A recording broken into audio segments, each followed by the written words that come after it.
What a musical treat today. We're going to talk about the late American jazz great Dave Brubeck with the curator of the Brubeck collection at the Wilton Library and his son too. The Brubeck collection was established by the late jazz legend and his wife, jazz lyricist, as a living archive of his long and illustrious 60-year career as a celebrated musician and composer.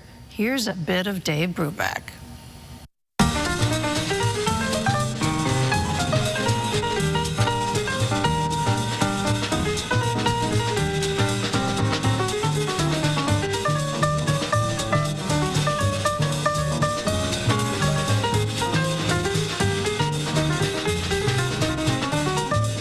All right, that's Dave Brubeck Quartet, Helsinki, Finland, 1964. And joining me is Chris Brubeck, Dave's son, and Michael Bellicosa, who is the curator of all of this at the Wilton Library. Welcome to you both, gentlemen. Thanks for having us. Thanks, Ann. Nice to be here. You bet. All right. Chris, how did this collection end up at the Wilton Library, and what's in it? Well, that could be a very long story, but our mother really was someone who believed that Dave was going to be an important musical historical figure. And so she really saved just tons of paperwork, reviews, programs, tour schedules. As Michael Bellicosa once said, she was just a natural born archivist. And so we had so much material.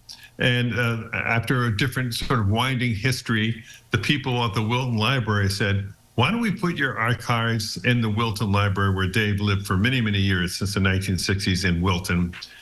He loved that town and did a lot of things for it, and the town did a lot of things for him. So it made a lot of sense. All right, let's go to Michael now. All right, you are the curator.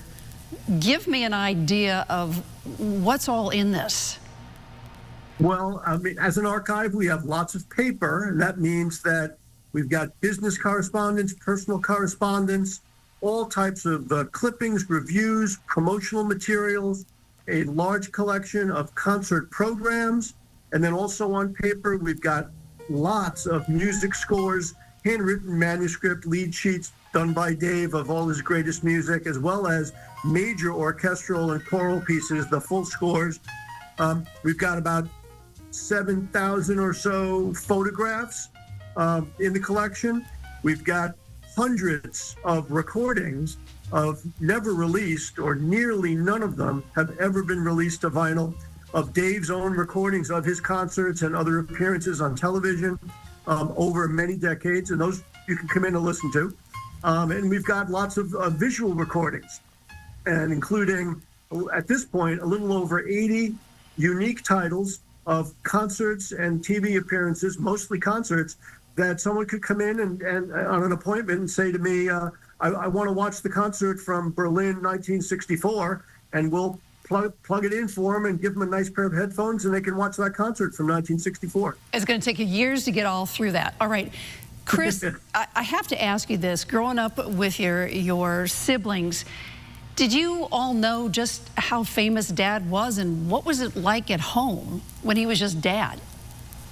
Well, I had sort of a cathartic moment when I went to a gig with him, and we ate at a good old-fashioned sort of subway car diner in New Jersey, and we were sitting down at the booth, and I'm flipping through, and I'm seeing the Beatles and the Rolling Stones, and then I saw Take 5 and Blue Rondo a la Dirk. I said, wow, my dad made the jukebox. He must be famous. So, and then, you know, as we grew up, me and my brothers, we toured with him all over the world and played with him a lot, recorded with him a lot. So we have an amazing relationship, and we all think that we're very, very lucky to have been born into this creative family with both my father and my mother as a lyricist. You know, it was just amazing. It was like a music school growing up in our house. I wish I had about 9 hours to talk to you about this. Maybe we'll do that at another time. But I need to thank you gentlemen both. Thanks for whetting our appetite about this amazing collection. And I expect that we will talk soon again. I hope so, because it was a pleasure speaking with you right now.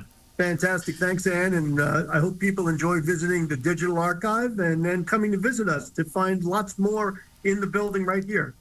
Thank you both. All right. Take care. And if you would like to know more about the Dave Brubeck collection, which is huge at the Wilton Library, go to WTNH.com or the News 8 app.